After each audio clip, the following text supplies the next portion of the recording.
now officially we got Dr. Dre and Ed Lover on the line. Good morning, boys. Good morning, sir. How are you? I'm fantastic. How are you guys doing? Good to talk to you. We're doing all right. We in here. We in the building. Good. There was some concern earlier whether or not you would be in the building, and it appears you... Because New York traffic sucks, dog. I can imagine. We're not like in Billings. We don't stretch out like in Montana. Love in Montana. Sucks. Somebody stole my horse. I can imagine, dude, the traffic in New York. Yeah, you guys did a morning show, so you know what it's like. Traffic's probably like gridlock even when you come in for a morning show. Here, I got a straight shot with, like, this city is dead asleep when I come into work. God bless your heart, man. New York is light when you coming in for the morning show. What time you got to be there, Big J? We start at 6, so got to be here somewhere in the 5 o'clock hour. But yeah, sun's coming up. It's bright. It's nice. Yeah, that's New York. New York is basically the same. It's just drunk people coming home from the club.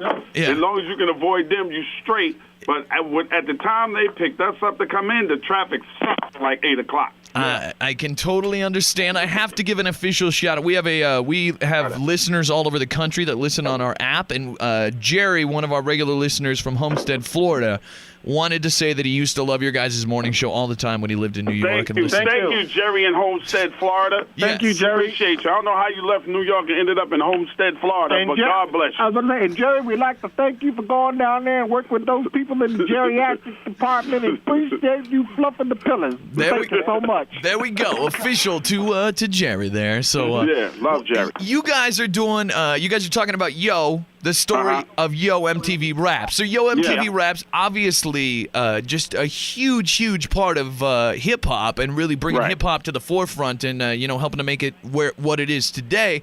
And you guys were two of the originators. And tell us about the show here. What the show's going to do. Oh man, the show is going to explain to everybody how MTV Raps came to fruition from the beginning. It gives you a little history on what MTV was doing at the time. You know how they didn't show no brothers on MTV at that time. Well, they showed some brothers. Right. Yeah, but it had to be Mike Jack. Other than that, it takes you through the history of MTV Raps. Mm-hmm. It was brother-free TV at the time. Yeah, for a long time. Because you know what? MTV was emulating FM rock radio. That's what they were doing with videos. So we weren't on FM rock radio. You know what I mean? So when they did that, when they found out Ted had the foresight, Ted Demme was really the architect, the push behind getting your MTV Raps on the air. And then once it got on the air and they saw the ratings for the show that weekend, it went crazy. Totally, man. Which is, I love it, because it's the opposite now. I mean, we're not FM rock radio, we're top 40 radio, but we went from probably back in the day being brother free as well, and now we've got a pretty strict policy of we almost refuse to play any white artists. It's you shouldn't do that. I like that. We do play a few. We play a few white artists. We play a few. We'll throw in a few white artists. Eminem's still out there. He's a good guy. Yeah, we'll put some M on. Play that cat. We play that cat. And you got to understand something. At the time when Yo debuted and premiered and did what it did, we were lucky enough to have a guy named Fat Five Freddy who did the weekend show. He said, I don't feel like doing the Daily Show. Fat Five Freddy told me everybody's fly. So he blessed us, and Peter Doherty and Ted Demme gave us a call. We had an opportunity. I never knew that. Who's that? We made it work. We made it work for ourselves. And the beauty of rap music / hip hop, the culture, is that it brings everybody to the table. What is that? It's a beautiful thing. Now, I'm on a campaign to change. Instead of us calling ourselves the United States of America, we should call ourselves the United States of hip-hop, and maybe we can get some stuff done in this country. Damn straight. That's the way I think of things. So we got a black president that listens to hip-hop. Why isn't this the United States of hip-hop? That's right. You guys probably got it. Don't all black people have a direct line to Barack Obama? You guys should call him. No, wait a minute. That's like saying all white people had a direct line to George Bush. I did. I did. I called George Bush all the time. I know you did. Me and George Bush used to smoke weed together. So did I. Which Bush? We're all in the same boat. Hey, I gotta ask. Why do you think they call him George Bush? You like to like that Bush, baby. I gotta ask Dre a question. Do you ever get confused for the other Dr. Dre? When does that?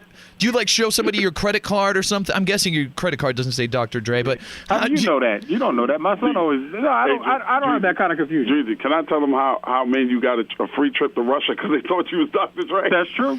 They really did. They thought you were that Dr. Dre. And they sent you to Russia. We did a week of MTV Raps from Russia because the guy that called the office was trying to book the West Coast Dre. It ended up getting our manager, and our manager convinced him that it'd be a good idea because MTV Raps was worldwide at that time, and we were well known in Russia. So that's how we got to go down to the Festival of the White Knights in Russia because of the confusion in St. Petersburg, Russia. Very cool. So, Dre, I never have a confusion problem because I don't mess with his wife, and that's what happens.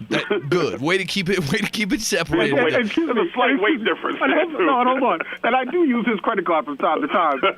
As you should. I'll be out on vacation in the Caribbean next month.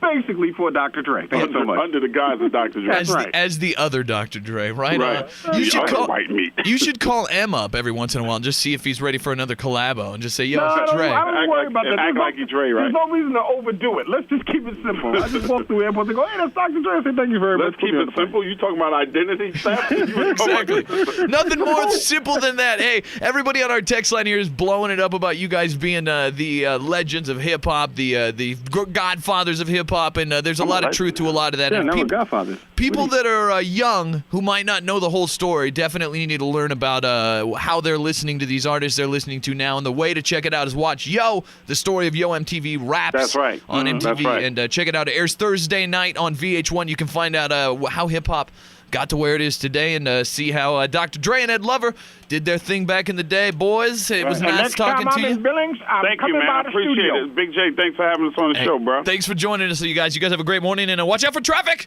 All right, bro. God bless you and good night. The Big J Show. Weekday mornings from 6 till 10 on Billings' #1 hit music station, Hot 101.9.